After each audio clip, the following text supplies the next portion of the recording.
Doctor बेच का एक उदाहरण है। ये रियल है, मगर डॉक्टर बेच का एक उदाहरण है। एक हाई स्कूल के प्रिंसिपल को कैंसर था। ये उनकी किताब में लिखा हुआ है। डॉक्टर साहब ने खुद अपना अनुभव शेयर किया हुआ है, जो रियल है। मैं आपके सामने वो शेयर करता हूं। एक हाई स्कूल के प्रिंसिपल थे, उनको कैंसर था।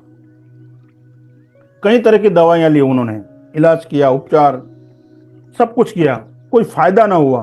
फिर वो डॉक्टर बेच के पास आए। उसने विस्तार से सब कुछ बताया, बातचीत की, मगर डॉक्टर साहब कोई निश्चय पर न पहुंच पाए कि भाई इसे एक्चुअली करना क्या है। इनका समझ में नहीं आया उनको। तो उन्होंने क्या कर दी किया उस समय, वो जो होम्योपैथिक में गोलियां होती है ना, शुगर की गोलियां होती है, वो उसने उनको दे दी। तो भाई चलो ये लो, खाओ, इससे आपका कैंसर ठीक हो जाएगा। कुछ नहीं था, मगर वो सिंपल, वो जो गोलियां आती हैं, होम्योपैथी की जो गोलियां आती है ना, शुगर, वो उन्होंने उनको दे दी। वो तो चले गए घर। कुछ दिन बाद क्या हुआ, डॉक्टर साहब को उसके घर जाने का मौका हुआ। ऐसा कुछ एक्सीडेंट हुआ या ऐसा कोई वाकया हुआ, जो डॉक्टर साहब उनके घर गए कुछ दिनों बाद।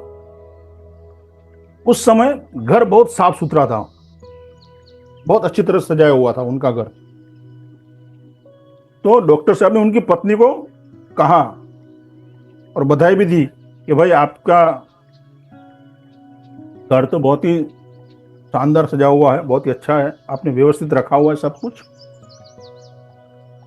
तो जब उन्होंने उनसे कारण पूछा, तो उन्होंने दुखी मन से, यानी बेमन से जिसे कहते हैं ना, वो कहा इस घर को यदि साफ सुथरा रखना, उसकी व्यवस्था के लिए मैं जिम्मेदार नहीं हूं। यानी मेरे लिए ये नहीं, मैं अपने लिए ये नहीं किया है साफ सुथरा रखना या एकदम चमका के रखना, बल्कि उन्होंने अपने पति के आग्रह से ये किया हुआ है।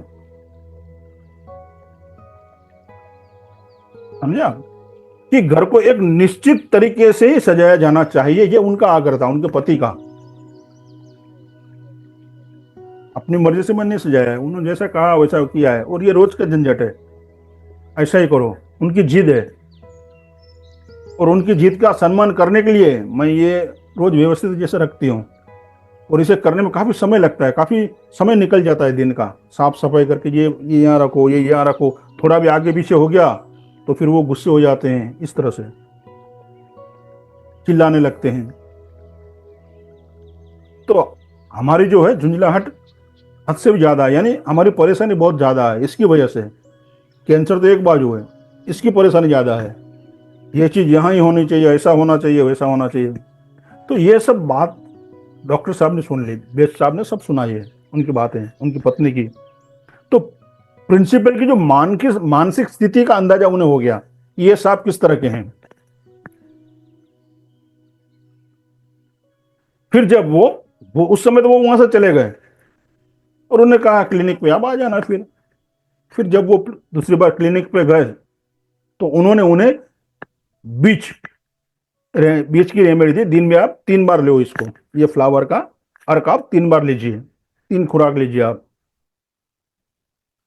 फिर 1 महीने बाद स्कैन करा के आप मेरे पास आइएगा, रिपोर्ट वगैरह निकाल के। फिर 1 महीने के बाद स्कैन से पता चला कि उनका कैंसर पूरी तरह से गायब है। उसके बाद भी उन्होंने फिर बेच का सेवन जारी रखने के लिए कहा कि ये चालू रखिए आप। कुछ महीनों बाद पता चला कि ठीक होने के बाद उन्होंने क्या, वो ठीक तो हो गए। फिर उन्होंने क्या किया, छात्रों के लिए अकादमिक किताबें लिखी उन्होंने, कुछ स्कूल में कुछ किताबें लिखी होंगी, उसको प्रकाशित की और बहुत ही अच्छी कमाई की। समझिए मैं क्या कहने जा रहा हूं। सिम्टम्स पहचान लिया आपने उनके, मनोदशा उनकी पहचान ली। ये फ्लावर रेमेडी तभी काम करेगी जब आप उसे पहचान लेते हो कि उसको, ये उसकी मानसिक स्थिति क्या है। अभी ये प्रिंसिपल थे, उसकी मानसिक स्थिति मोहब्बते के अमिताभ जैसी थी। तो डॉक्टर साहब को समझ में आ गया इसको बीज काम करेगी। बीज दिया, 1 महीने लिया उन्होंने, दिन में 3 खुराक, कैंसर गायब। साथ साथ में ये औषधि आपको वो करोड़पति बनाने का अवसर भी देती है। तो उन्होंने कुछ किताबें लिखी बच्चों के लिए, जो भी है अकादमिक कुछ किताबें लिखी, प्रकाशित की, बहुत अच्छी कमाई की उससे उन्होंने। तो वो सेना के जो अनुशासन होता है ना, समय की पाबंदी, जिद्दी होते ऐसे लोग। ऐसे लोग क्या जिद करते हैं, दूसरों को मेरे जैसा करना है, मेरे से सीखना है। उनका मानना क्या होता है ऐसे लोगों का, कि किसी भी तरह कच्चापन नहीं होना चाहिए, नहीं चलेगा नहीं, ऐसा तो ऐसा ही होना चाहिए। दूसरे लोग नया घर बनाते हैं ना, तो उसमें भी कुछ खामियां निकालते हैं। अरे ये तो ऐसा है, ये दरवाजा छोटा है, ये काला है, पीला है, छोटा है, मोटा है, इसकी हाइट कम है, ये वो है। ऐसे जो लोग होते हैं, ऐसी मनस्थिति वाले लोग इस तरह की खामियां निकालते हैं।